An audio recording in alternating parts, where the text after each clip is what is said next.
What's going on, YouTube? It's your boy, Cam ATL, and welcome back to another video. Thank you guys for joining me as always.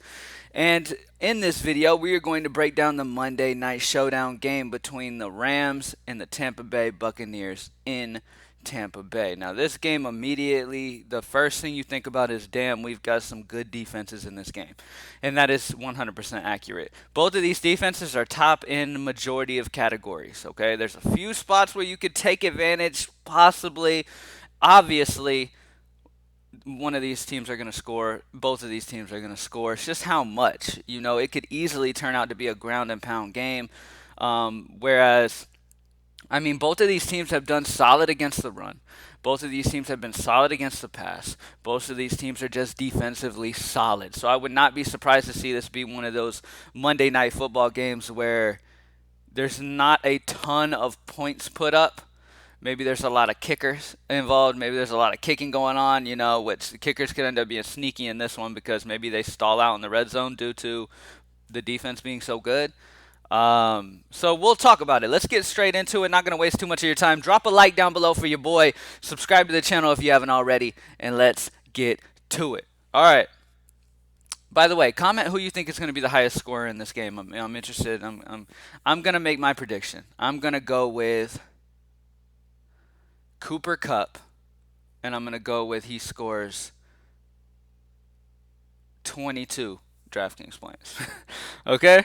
I'm going to go Cooper Kupp and 22 DraftKings points. That might sound crazy, but I honestly am thinking this is going to be one of those type of games where, the high targeted guys are going to get some good passes throughout, but they might not score a touchdown. They might just get a ton of targets and some decent yards as the game goes on, but then stall in the red zone. That's kind of what it's looking like. But let's get into it. Now, starting off at captain, with that being said, we have Tom Brady at 16-5, Jared Goff at 14-7, Cooper Kupp at 13-8, Mike Evans at 13-5. The guys that I'm interested in here, let's talk about them. Now, first and foremost, I want to say that it is rough on me to choose a quarterback, okay? If I had to choose a quarterback, if I was forced to, somebody put a gun in my head and said, you have to choose one of these quarterbacks. Seeing that I would expect Tampa Bay to probably be up, I don't think they're going to be up to the point where it's crazy, but at the end of the day, and the price difference, it's almost 2,000 price difference, I might lean Goff here, honestly. So out of the two quarterbacks, price-wise, I'd probably lean Goff, especially if you had to put one at captain. I don't feel like it's a must on this slate, seeing how good the defenses are. You could probably get away with playing zero QBs. Who knows? The top lineup of the night could end up having zero QBs. But either way, when it comes to my top captain spot, I'm actually leaning Cooper Kupp, and the reason for this being is because Tampa Bay's secondary has been very, very good, but the one weak spot that they do have is in the slot. Now, when I say weak, you got to take that with a grain of salt because the Tampa Bay defense there's really nothing weak about it. But the weakest part of the strong defense that they have is attacking Sean Murphy Bunting in the slot with Cooper Kupp. All right, I'm projecting Cooper Kupp to get like a 25% of the target shares here in this game and be targeted heavily here against Sean Murphy Bunting. I don't see how Bunting's going to be able to contain Cooper Kupp here. Okay?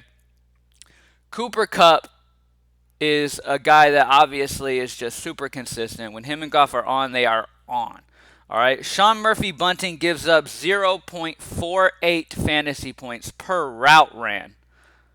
Okay? To put that in perspective, that's about, I'd say probably 7th, 8th worst on the entire slate for week 11.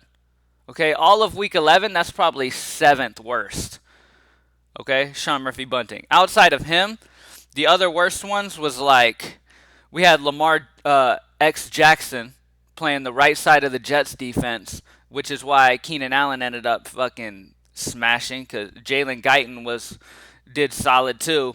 This dude's horrible, giving up .69 fantasy points per route run, okay? To put it in perspective for you. Now, Murphy Bunting, here's the caveat, though. between Jamal Dean and Carlton Davis and Sean Murphy Bunting, Sean Murphy Bunting has been targeted the least on average. The problem is when he has been targeted, he is giving up a ton, almost double what these other guys are giving up on the outsides. So I'm expecting guys like Josh Reynolds and Robert Woods to get theirs, but not as much as Cooper Kupp. I'm expecting them to be defended pretty damn well, and Cooper Kupp end up being able to pretty much get open where he pleases here. Okay, Cooper Kupp is a really solid receiver. Sean Murphy Bunting is a solid corner, but him giving up almost half a fantasy point per route ran, I'm expecting Cooper Kupp to have a big day. With that being said, speaking of, all right, let's go to the Tampa Bay side. Speaking of slot receivers, that's really in this game. That's really where I'm interested in taking advantage of in general. Cooper Kupp and Chris Godwin are two guys that I'm interested in because both teams, their weak spot, if you call it weak, is their slot defenders. Okay, Chris Godwin runs his routes out of the slot majority of the time. He's going to be facing off with Troy Hill, who is not a bad corner by no means. But you got Jalen Ramsey playing the right side, you got Darius Williams playing the left side, and then you got Troy Hill in the middle, who does give up 0.31 fantasy points per route ran and does get targeted the most on average per game. Okay? So defenses realize I can't go to Ramsey's side on the right side, which is going to most likely be where Antonio Brown is going to line up most of the time. Okay, so majority of the routes, Antonio Brown is going to be on the right side, and he's going to see a ton of Jalen Ramsey. Okay, so that is unfortunate for Antonio Brown. Darius Williams will be playing the left side against Mike Williams majority of the time. Now, Mike Williams does go into the slot at times, so when Mike Williams does switch to the slot, that's going to be a good situation for Mike Williams going against Troy Hill. Because Mike is way too big for Troy Hill. Troy Hill's only 5'11", Mike Evans is 6'5". Okay? So, anyways, with that being said, with Antonio Brown seeing a lot of Jalen Ramsey lined up on the right side, with Mike Evans facing Darius Williams, both Ramsey and Williams have only been targeted 15% on average. Okay? And they've only given up, like, Ramsey's only given up 0.22 fantasy points per route ran, which is really good. 0.19 for Darius Williams, which is even better. He, low-key, has been better defensively than Jalen Ramsey, but that's partly due to defenses just not even targeting Ramsey on purpose because they know Ramsey. Okay? But Darius Williams has been doing a really, really solid job. So, but here's the thing. There is that chance. If I had to choose, Mike Evans and Chris Godwin, number 1, when it comes to Tampa Bay's secondary. Okay? And then Mike Evans, 2, and I'm not even trying to play Antonio Brown today. Okay, I'm not even going to have exposure to Antonio Brown. If he goes off, he goes off. But the numbers are telling me he's lining up on the right side. He's going to see a lot of Jalen Ramsey, and that's not going to be great for him. Okay, now Mike Evans is 6'5", like we talked about. Darius Williams, who plays majority on the left side, whereas where majority of where Mike Evans should end up being, is only 5'9". The dude is like 4 inches shorter than me.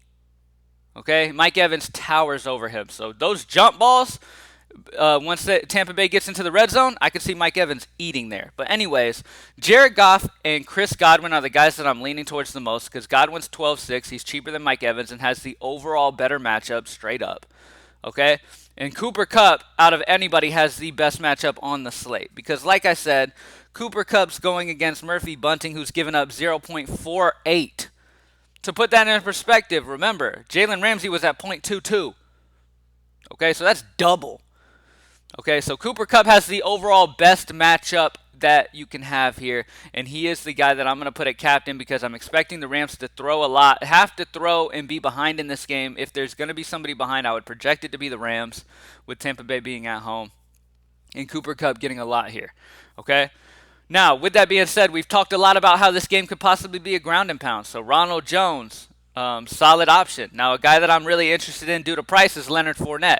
We know they want him to get him involved in the offense, whether it's handing him the ball or throwing it to him in general. Okay, Fournette is the guy who gets more involved in the pass game than Jones does, and he's 4'4". Okay, so I really like the situation here. So if you want to save some money off of Ronald Jones, which, by the way, this Tampa Bay defense is really good versus the run. Same with the Rams, but at least Fournette can get some involvement in that pass game. And I wouldn't be surprised to see him get in down there in the red zone. So Leonard Fournette at 4.4 is a solid value. Speaking of value, right there above us, Tyler Higbee. All right, you got Tyler Higbee as a solid option, and then Gerald Everett are solid options because honestly, Tampa Bay has not been great against tight ends. They've given up 6 touchdowns to tight ends this season. That's definitely not number one. That's not the worst. That's kind of somewhere in the middle. Okay, with that being said, the Rams have given up like 1 or something like that. So, like, the Rams have done really good versus tight ends, whereas Tampa Bay has given it up 6 touchdowns to tight ends. So I wouldn't be surprised to see one of these tight ends get in. And if I have to choose which one I would rather, it'll probably end up being Gerald Everett solely on the fact that he's only 2.6. Gerald Everett gets involved. They run a lot of 2 tight end sets. Gerald Everett's a guy that I would not be surprised to see get in the end zone. And at 2.6, he's another very solid value. Okay, so there you go. You got Leonard Fournette as awesome value. Gerald Everett as another value I really, really like. Both kickers are in play for me. Ryan Suckup and looks like Kai Forbath might miss. So Matt Gay or McGinnis, whoever ends up starting as kicker for the Rams. Both sides of the kickers are definitely interesting. Both defenses you could even consider. What are the prices on these defenses? Rams are $3K.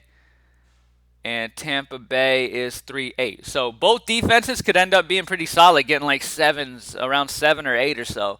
And that could be all you need at that price for sure. Okay, so both defenses, both kickers. It's one of those slates. But anyways, Cooper Kupp. I love Cooper Kupp at captain because out of all the matchups, he's the guy that I'm expecting probably to end up being the highest scorer when it comes to just his involvement here in this game. I'm expecting it to be high. Outside of that, I talked about Chris Godwin. Love Chris Godwin. I will have Chris Godwin and Cooper Kupp probably in every single version I make. Okay, I'm telling you that right now. We are in the beginning of the day, and I spend a lot of time on this stuff. I look at a lot of numbers. As you saw, I broke down some numbers for you earlier. That's just the beginning of it. Okay, I will be breaking even more down to get it to where I feel perfect about it. But as of right now in the beginning, one thing I do know is Cooper Kupp and Godwin are the 2 receivers that I want involvement in. Plain and simple, okay? Now, if I end up having good enough value where with Everett I feel comfortable, Fournette I feel comfortable, then I'm cool with going like Brady and Goff. I'm fine if you can get both quarterbacks. If you can get a quarterback, go ahead. I'm completely fine with it. Like I said, I lean a little bit on Goff because he's just cheaper in general. And you have Cooper Kupp at captain. So if you have Kupp at captain, or if you put... I'll tell you this. If you put Godwin at captain, go ahead and go Brady. If you put Kupp at captain, go ahead and go Goff. Because obviously you're wanting that captain to go off. Go ahead and pair him with the quarterback down below. Or you can go both quarterbacks if you're able to find that value. Anybody else I want to talk about? I talked about Antonio Brown lining up predominantly on that right side, and that's not great. He's going to see majority of the snaps. He's going to see Jalen Ramsey. Now, he's not going to see him every time. Like I said, guys shift around, okay? Most of the time, you're going to see Godwin in the slot. But there are times where Mike Evans switches to the slot. Mike Evans runs a good amount of routes out of the slot. Okay, majority of them are on the left side, but he does run some routes out of the slot. So I wouldn't be surprised to possibly see him get a touchdown from the slot or something, because the slot is where you want to target from Tampa Bay. So I'm down with Mike Evans, Chris Godwin. Number 1, Chris Godwin. Number 2, Evans. Number 3, Antonio Brown, if you have to go that route. I'm off of Gronk solely because, like I said, the Rams have been really solid versus tight ends. I am all over Leonard Fournette and the 2 cheap tight ends of the Rams. I do like both defenses. I do like both kickers. Let's finish this off. What's the last spot I want to do? You know what? Let's go Leonard Fournette to give you guys plenty of room available. 7-8 remaining. So plenty of money remaining. Cooper Kupp at captain, Chris Godwin, and Leonard Fournette. Cooper Kupp at captain because when it comes to matchups on this slate in general, Cooper Kupp is the guy who's got the best matchup. If you want me to reiterate it once again, if you weren't paying attention earlier, Sean Murphy-Bunting is the guy who gives up the most fantasy points per route, and he plays out of the slot, and he's going to face off with Cooper Kupp, who already I'm projecting to get probably 25% of the targets, more than Josh Reynolds on the outside and more than Robert Woods on the other side. So expect the slot to shine here. So Cooper Kupp, Chris Godwin, with Antonio Brown seeing majority of his routes, seeing Jalen Ramsey. Mike Evans and Godwin are going to have good games. I'm going Godwin because he's cheaper. And then Leonard Fournette as a value play. Obviously, they want to get involved. I like the run game on both sides. I like the run game in general. I like the defenses. I like the kickers. Leonard Fournette is a guy who's only 4-4, and they obviously want to get him involved here. And all it'll take is one broken run, and he's gone. All it'll take is 4 targets, 4 catches, and a touchdown, and he's good. You know what I mean? So you don't need a ton at 4-4. All right? And then my other value that I mentioned earlier, I want to reiterate again, is Gerald Everett at 2.6 is one of my favorite values on the slate as well. I wouldn't be surprised to possibly see Cameron Brate possibly vulture a touchdown. Would not be surprised. But like I said, the Rams have only given up, I believe it's like 1 touchdown to tight ends, whereas Tampa Bay's given up 6. So if you're going to target a tight end, it would be the Rams side. So I really like Gerald Everett here at 2.6. I wouldn't be surprised to see him possibly get in the end zone here. All right. Thank you guys for joining me, man. Good luck. Let's get this money. Let's kill it, and let's go ahead and get to it. To get involved with Week 12, greenlightdfs.com. Join the squad. If you're in a state that can play college football, man, we play college football all Week 2 leading up to NFL. You get that included with NFL packages, and we have been dominating college football all year. So let's go ahead and get right into it, and let's get it. I'm out. Peace.